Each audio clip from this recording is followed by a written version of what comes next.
Hey guys, what's up? This is What If Deku Had the Rinnegan Part 2. Wow, I really didn't expect this video to do as good as it did, although it isn't doing as good as like my AFO Deku series, which is expected because crossover are not as popular as What If Deku Had AFO is pretty popular, to be honest.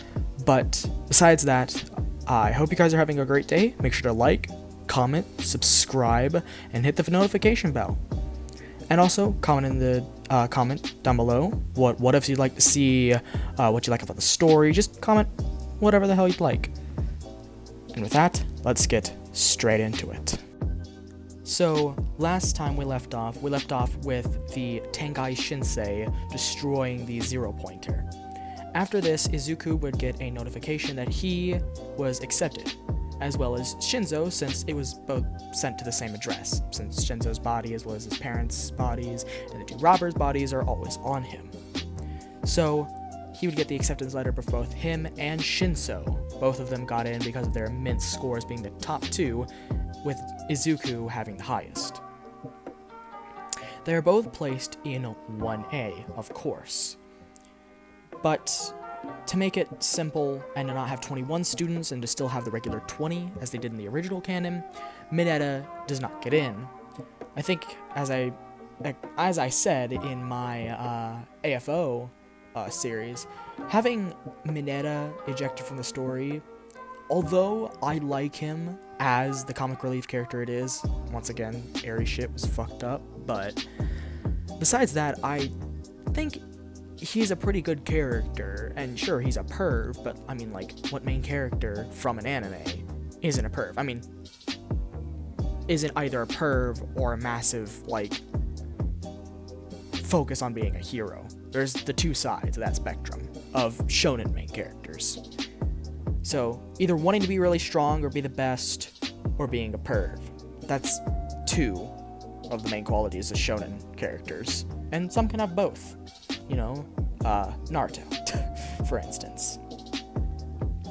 But besides that, as I said, Mineta actually does get into UA, but not 1A. He gets put in general studies, where Shinzo would have been. So after this, Izuku actually finds out, since Izuku is living with Mei, they're living together, all of them are, the whole Wasureta. The Wasureta, it has a couple of members, but they don't really matter, since they're all young, and Izuku and Mei are just trying to help them. They're all younger members, since Izuku and Mei really, do you really think an older person is gonna join them? Not really. And besides, anybody older than them is 16 and up, and 16 and up in Japan, really, you can take care of yourself at that point. But Mei also gets into UA, but she gets into the 1H class, which is the sport hero class.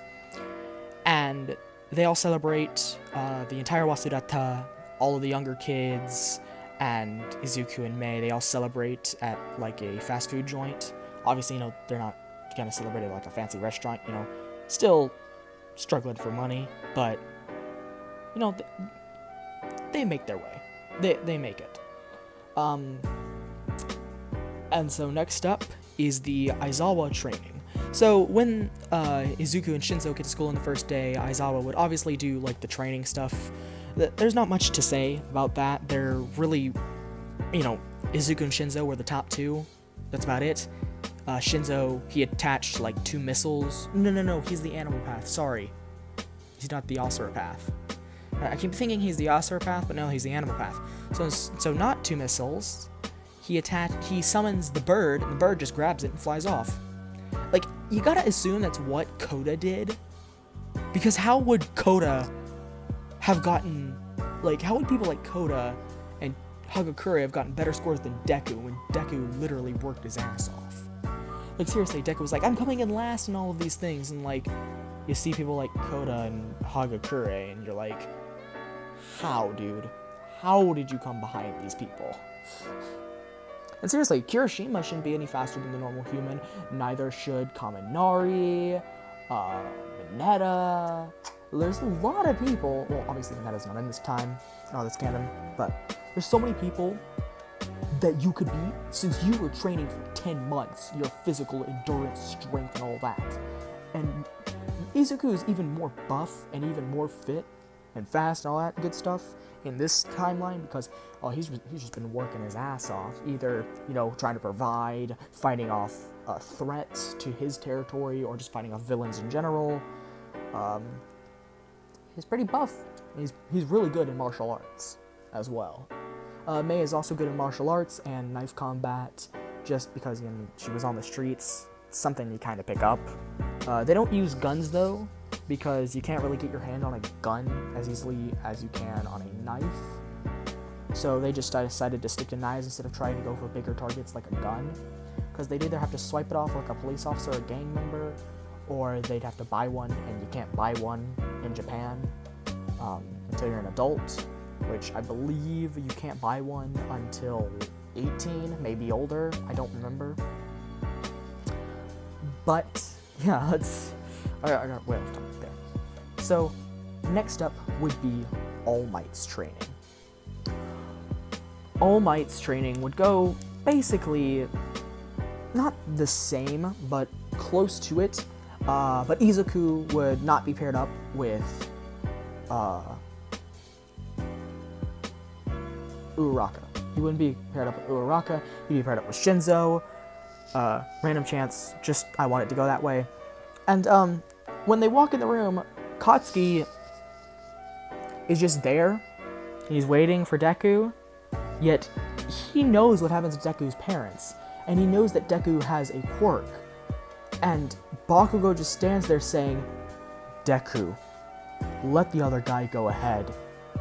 I have some things I want to say to you." So, Shinzo just runs off. Like, Izuku doesn't have to say a word. Obviously, their minds are connected. Izuku is literally controlling him. So Shinzo just runs past Bakugo and goes to face Ida. So Bakugo would approach Deku, and he would say, "Deku, I'm so sorry. You disappeared after your parents' death." Actually, no. No, we don't know that his parents are dead. It's just, you disappeared one day. You and your parents? No one knows what happened to you. Where did you go? Why did you and your family just disappear? Why are you all of a sudden back here? What's wrong with you? Why do you have such a blank expression? Why are you so emotionless? Izuku would just stick his hand out, opening his eye, closing, and then opening his eyes slowly, saying, "I'm sorry, Bakugo. Even though I do want you to live your best life, this world shall know pain." Izuku would say, clenching his fist slightly, but not turning into a fist, but just clenching his fingers down so it looks like almost a claw, before a small black hole type figure appears in his hand. And, you know, the reason I say this is because obviously in the actual anime, Banjo Shinro Tensei didn't have, like, something to signalize, but obviously in the video game, Naruto Ultimate Ninja Storm 4, there is a small black hole type figure, which would be the Tobacco Tensei thing, but it's not. But it's like this like hole thing that like pulls you in, and it's just an animation to show that they're using the Banjo Tensei. But besides that, that's what happens, and Bakugo gets pulled in. Bakugo can't react, and Izuku just 1-2 taps him. 1-2-3, stomach punch, chest punch, neck punch, whips around, whacks him on the back of the neck, knocking him out. He took off both of Bakugo's gauntlets, put him in handcuffs, ran to go help Shinzo, but Shinzo had already summoned, he summoned the lizard summoning, and it just blitzed Ida. Like, Ida is not going to do anything against any of these summons. But Ida gets up as Izuku's coming in the room, and as they're about to touch the bomb, as Shinzo's about to touch the bomb, he reciprocal bursts right towards it and kicks Shinzo so hard that it sends him flying into the wall with a sickening thud and a crater appearing in the wall. Izuku looked at this and then smiled. "You might be of use to me yet," he says, as he lunges forward, punching Ida straight in the stomach, making Ida cough. Not with blood or anything, he didn't punch him enough to crack his ribs, but he just punched him really hard in the stomach. Ida would fall to the ground, clutching his stomach, as Izuku would then kick him in the face, sending Ida flying back into one of the pillars, before using the Bancho Tenin on the bomb, making the bomb come to him and grabbing it with his bare hand, lifting it up and down to show that it, to him, was like nothing. Everyone behind the monitors would be so impressed. In fact, Izuku seemed to be unbeatable. He was so fast and so efficient at taking out people. You would think that he was a part of a gang or something. I mean, he technically was. He was part of the Wasureta, which, since it's not a technical legal organization, it'd be considered a gang. Although it is an illegal gang, so it's not a Yakuza, it's just a gang. A Yakuza is actually like a legal gang, and they don't have those in the United States. Or at least I don't think they do. They might, and I just don't know. Just tell me in the comments. But over in Japan, Yakuza are actually legal, especially in the My Hero Academia universe. You have legal gangs, which I find pretty interesting that they made that a plot point. And so, at the end of the training, Izuku would stick his fist in the air, smiling. I've won, and this world shall know pain. Sounded like a little emo over here. I mean, come on, Izuku, calm down, chill. But anyways, All Might would announce that Izuku and Shinzo had won, and that would be that. All the other matches go the same, nothing really changes. In fact, nothing changes in the slightest, until we get to the USJ.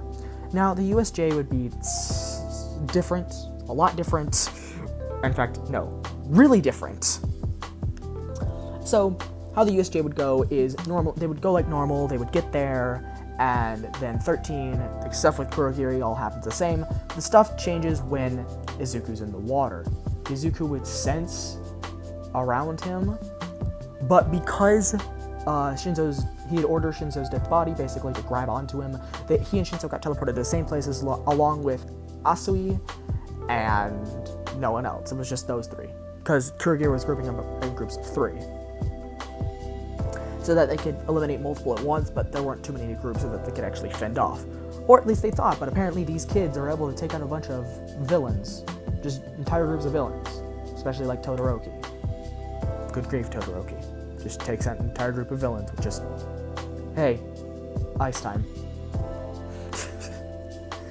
But Izuku and Shinzo, using their shared vision, would look around the water. Shinzo would notice the animal path, Shinzo, I'm just going to call him Shinzo, he would notice the shark man coming after him, and he would summon the crab, and then the crab would grab and snap the shark villain in half. Also, we would see this, and she would be quite frightened, but she would still go over, wrap her tongue around Shinzo and Izuku, fling them onto the ship, jump onto the ship herself, and say, "Did you just kill that villain?" She would ask Shinzo, and Izuku would say, "Yes, he did. Or rather, I did. We are pain." Also, we would say, "Okay, buddy. It's a little weird, but okay. We gotta find a way to get out of this." "I know a way," Izuku would say. "Just allow me." "Shinzo, get her out of here." Shinzo would nod, although Izuku didn't need to say this. It seemed more natural. He would clap his hands together, and Shinzo would summon the bird. He and Asui would jump on, and they would fly off. As all the villains were distracted with them, Izuku would jump up in the air and release a chaotic Shinra Tensei that would make a whirlpool so strong that it would drag all the villains to the bottom, crushing them together in a giant meat puddle. Izuku would then fall to the ground, but Shinzo, using the animal path pain, would catch him, and he would jump to the ground. Izuku would not be able to use the Shinra Tensei or the Bancho Tenin for the next minute. In that minute, they're facing down the Nomu and Shigaraki. Shigaraki laughing, saying that the Nomu can't be beaten, while Aizawa is getting his head bashed in. Just absolutely crushed like a frickin' tomato. But besides Aizawa getting his head smashed like a tomato, Izuku would say, "I guess it's finally time. Bring them in. This world shall finally meet all 6 paths of pain. Shinzo would put his hands together in the ram formation. And if you don't know what the ram formation is, just look it up, like the ram hand sign from Naruto.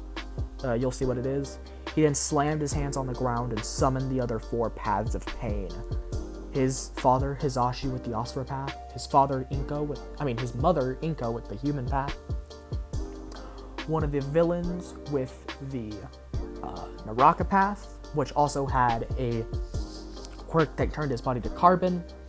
And another that was the Preta path, which could use lightning, like cloak his feet and weapons and lightning and stuff. And he could do that with the chakra rods as well.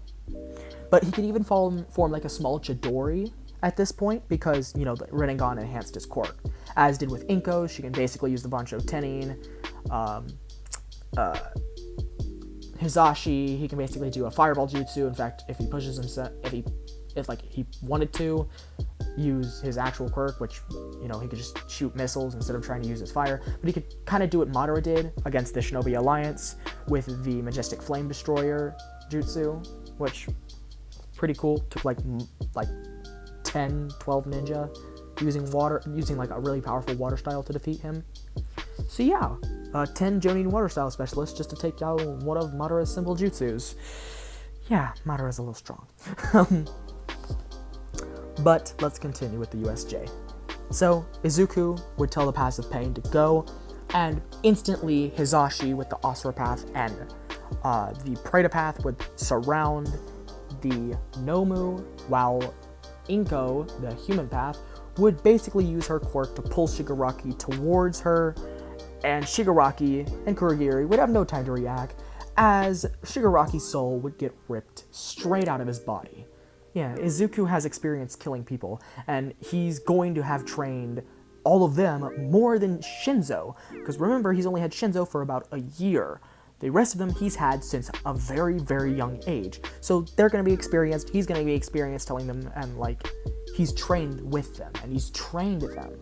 So they're all going to be really good at killing people, because that's what he's been doing his entire life.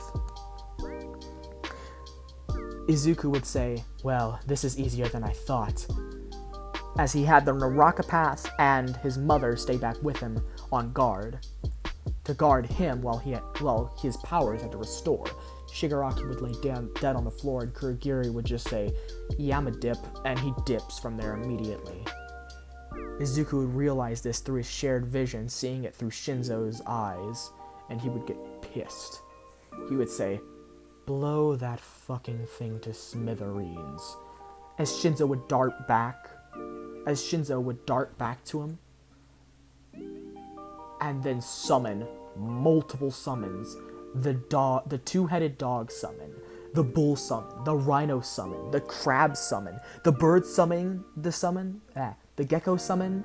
In fact, all of the summons that you could name that the Rinnegan has, he summons them all, and they all diverge on the Nomu, as the Asura path flies up, or rather Hisashi flies up, unloading all of his, growing 6 more arms and 2 more faces, shooting lasers, missiles, rockets, making a machine gun pop out of his chest and just nail into the thing, while the Preta path, or Victor, would form 2 Chidori-like formations in his hands, and then shoot them like Sasuke did in his fight against Danzo, straight into the Nomu, electrocuting it beyond belief.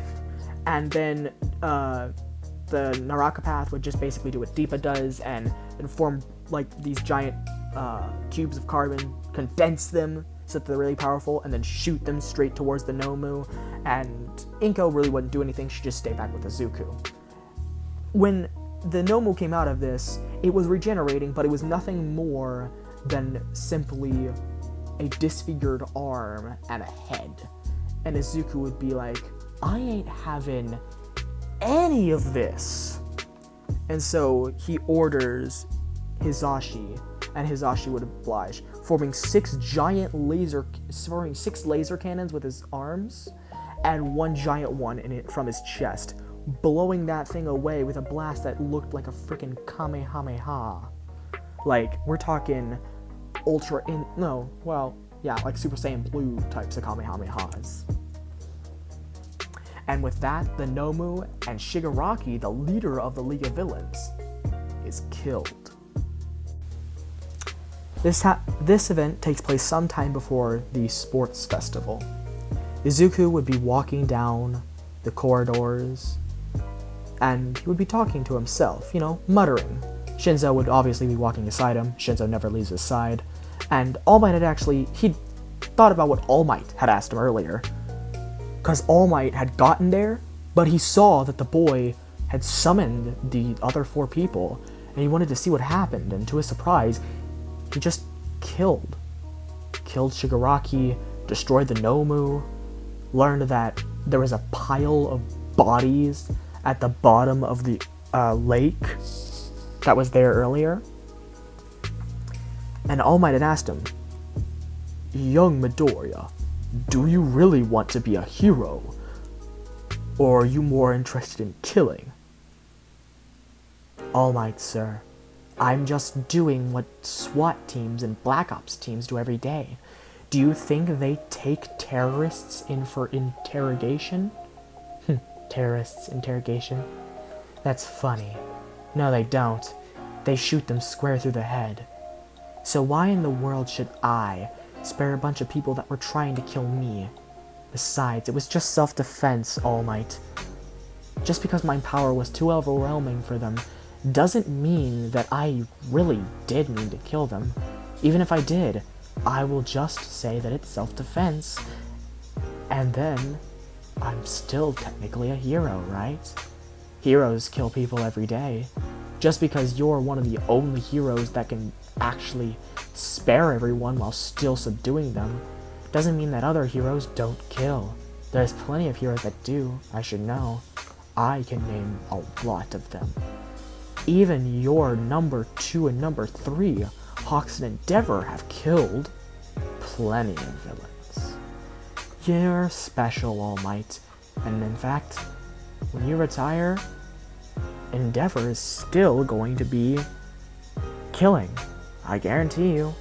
Just because you're the number 1 hero doesn't mean that you can be a miracle like you are, All Might. There will never be another you. That is just a fact. Oh, and he began, as he got up to leave the room, opening the door and looking back with those piercing purple eyes. You should probably find a successor soon. That injury's not going to hold you for long, he would say, walking out the door and shutting it. Shinzo would then jump down. Shinzo would then walk alongside him, having waited outside the door the whole time. Shinzo would walk alongside Midoriya, and, as I said, Midoriya had been muttering to herself, thinking about the conversation he just had, before Mei would turn the corner. She would see Izuku with Shinzo, and she would walk up to them. Izuku would say, "Hey, Mei, what is it?" "Oh, I guess it isn't nothing. I do need to talk to you about something." "Why you sounded so serious? You're normally a little happier." First of all, it's kind of awkward seeing Shinzo, even if he is just a corpse. And secondly, I really do need to talk to you about something, and I'd rather not be staring at the corpse of my best friend while I do it. Izuku would sigh and then snap his fingers. Shinzo would reverse summon himself back to where the other passive pain were. They could hear and see the conversation that was going on, but it just put Mei at ease to know that they were, well, not right there. It was only her and Izuku. She would walk to the railing and say, "Izuku, we really need to talk." "What is it?" he would ask her. "Izuku, I have a confession to make." "And that would be?" Come on, Mei, you're leading me down a path that's really confusing, and I just want you to get to the point, please. I'm kind of tired after today, beating up villains and all. Yeah, I understand. But Izuku? He would perk up? Well, I don't exactly know how to say this. You know how Shinzo had feelings, or whatever, for me, and how I had them for him? Izuku would nod, saying, God, you two would have made such a cute couple together. You're both too shy to admit that you had feelings for each other. It was really childish, to be honest. Yeah, it was. Which is why I'm not a child anymore. But I want to ask you a question. Go on. What is it? Is it right that I like you? Izuku would be a bit flustered. In fact, for the first time in his life, he would blush. Only for a split second, and only just a tad bit. He would go back to his normal complexion in just a split second. What do you mean, Mei? I don't know what you're talking about. Oh, you know exactly what I mean. Izuku, I like you. But is it really right for me to like you when I liked Shinzo and now he's gone and he liked me and I just... Izuku would pat the girl in the back, the confused girl in the back, and put his hand on her shoulder. Mei, it's okay. Honestly, I think Shinzo would be happy for you that you were actually able to move on. Instead of just caught up on the memories of him, you were actually able to find someone else. And if that other person happens to be me, I mean, I may not have had feelings for you, but we can try and make it work if you'd like. Thank you, Izuku. That's really sweet of you. But you really don't have to if you... Mei, you talk too much, he would say, taking her face in his hands, before planting a kiss on her lips, pulling back and then saying, Well, I guess I'll see you around, he said before walking off. Shinzo resummoning himself beside him before then they walked away. Mei would flop to the floor, her face beet red. There it was. Her heart, for the first time since Shinzo had died, was truly beating again. Now it's time to get into the sports festival. Now, just like the other arcs, the sports festival wouldn't have much difference. Izuku would still come in first place in both the, well, I guess the chariot race would be different, because Izuku would just be like, screw it. Shinzo would go beside him, and then summon 2 paths of pain, and they would go off. Now, you might say, well, wouldn't that be odd? No, he doesn't summon his dead parents. That would be extremely odd, and Bakugo would be like, dude, fuck. And it's like, whoa, these are your parents? Why do they have the same eyes as you? What's going on? No, he summons like the 2 robbers. He summons the Naraka and Breda path. People are kind of weird, seeing that Shinzo almost seemed to be like a bodyguard or an accessory of Izuku's, but Izuku pays no mind to what anybody thinks, and comes in first place in both events. Then we get to the tournament standpoint. Now, as I said before, most of this stuff is not going to change. It does not matter if Izuku has a power-up. Other matches aren't going to be affected by Izuku's power-up. And Izuku versus Shinzo is going to go down like this. Shinzo steps out the ring. That's how it ends. Shinzo just steps out the ring. That's it. Now there might be some changes in the matchup, since Shinzo was on another team and all of that stuff, but it will go mostly the same for my sake and trying not to figure out how that complicated bullcrap would work. Shinzo wins, or no, Izuku wins, he moves on to the next round. Next up, he would be up against Todoroki, who he would actually have the most difficult of any of Class 1A. Even Bakugo would really just be fodder to Izuku, but because of the ice, and since he only has the Diva path, he would have to pace himself, And since he doesn't want to summon chakra rods, because obviously this is for recreational purposes, you're not trying to actually kill anyone, Bakugo really, even though he did do that giant explosion against Todoroki, his explosions were still set to stun. Like, he's never really used his explosions in a lethal way. And Todoroki made sure that his spikes were pointing up and not towards his teammates. Izuku, although Todoroki would still have to use his fire against Izuku, not only being pushed back, but Izuku would be talking, literally, instead of, like, being, like, it's your power, he would just be like, you really, like, he would be, like, the same, it would be the same, like, you really think you're gonna beat me with only half your power? But in the end, Izuku would just be like, that's good, you're finally using all your power.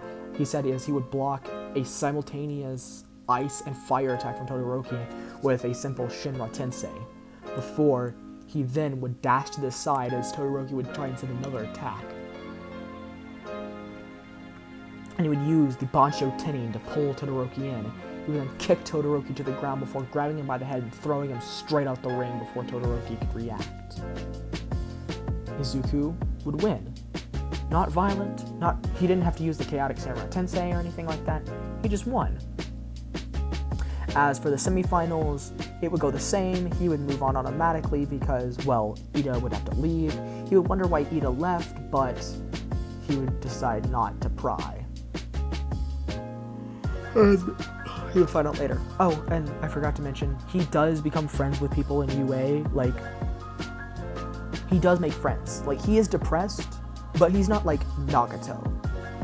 Sure, his story might be similar, but he's still friendly, he still makes friends, he's still good to other people, and he's like, yeah. He's still Izuku, and so he's friends with Ida. And because of his interaction with Bakugo, he actually has become good friends with Bakugo, and Bakugo isn't, like, really mean to him, he's actually really nice, and he's like, I don't want to lose you again, basically. Because, you know, he didn't think of Deku as lower than him, because Deku, he didnn know if Deku had a quirk or not, and it was obvious that it looked like Deku had a quirk. And Bakugo never formed, like, a hatred of him. Like, in a sense. So, at the final round of the sports festival, he would wipe the floor with Bakugo, and Bakugo would say, damn it, I thought I got stronger. I guess I need to get even more stronger to even come close to your level. Izuku would say, yeah, that's right. But, I mean, at least you were able to get one hit, because Bakugo actually managed to surprise Izuku, catch him off guard, get like a small explosion on his chest, because Bakugo didn't want to go for like that dead stuff, because he knew Izuku would just push him away before he even got started. So he tried his best, but Bakugo just couldn't get an opening. And that would conclude the sports festival. So, internships would basically go the same, all that stuff. Deku would still be Deku for his hero name. Actually, no. His name is going to be Wasureta, the Forgotten, the name of his organization. Or, actually, no. Let me change something real quick, and let me look up something real quick. I'm gonna look up the Japanese word for lost, because Wasureta is forgotten, but let's see what lost is.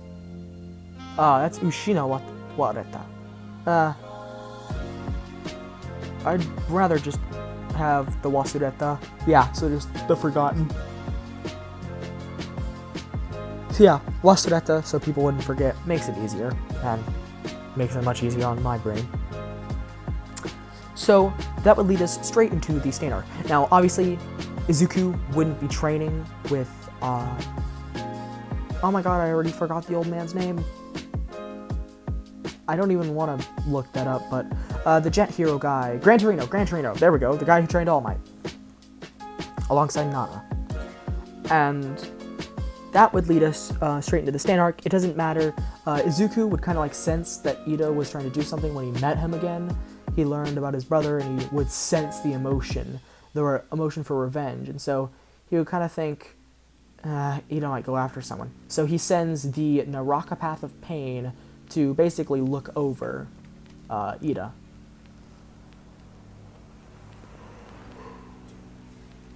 Because of this, he would know about the stain. He would know about Stain and Ida being basically Ida going after Stain, and the Naraka Path would warn him. Shinzo would summon himself to the Naraka Path and summon Deku. Deku would run off without giving either of them orders.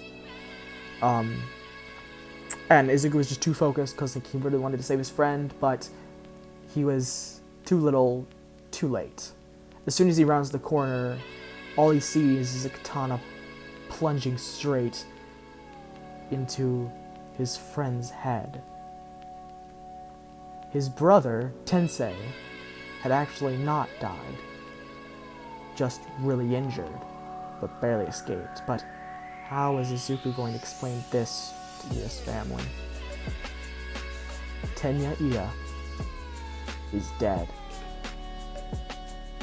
Izuku would feel the rage swelling up inside him, and Todoroki would see Izuku from across the street, but it wouldn't matter. Izuku would use the Bansho Tinin to fling Stain over his head, slamming him into the ground, before smashing his hands together, and then forming what looked to be like a black ball, almost like a black hole, slamming into Pain's chest and throwing him up into the sky before the surrounding buildings started to crumble and break, forming around Stain and crushing him inside of it, before forming bigger and bigger and bigger until it was near the size of a small meteorite.